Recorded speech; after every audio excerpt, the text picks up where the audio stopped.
Okay, selamat malam. Okay, masa ni baru sampai rumah. Ni untuk bagi-bagi nak jual esok lah ni. Jual esok. Allah, tengok pisau sobat. Pisau kata gago. Satu gago.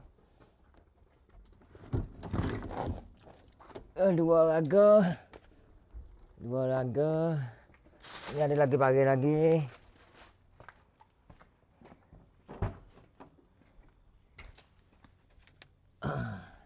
Tiga raga.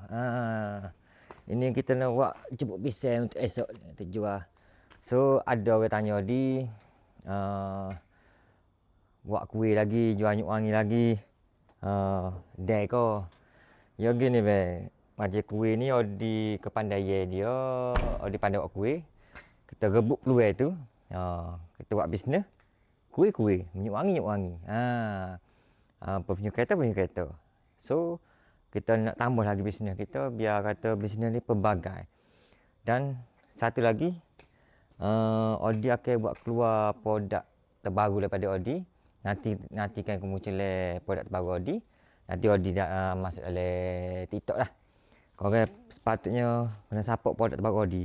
Sebab produk terbaru Audi ni antara yang produk yang Audi buat ramai dia ni paling terbaik sekali.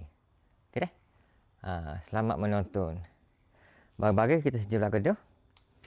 So esok biasa lepas subuh orang kata lepas subuh tu dia dah prepare lah bagi untuk kita buat kuih.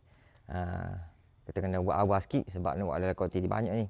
Antara menu dia buat jemput pisang, akuk pandai, akuk nesai, kasui gedik dan bihun putih. So macam biasalah. Terima kasih sebab sudi tengok video ni. Assalamualaikum.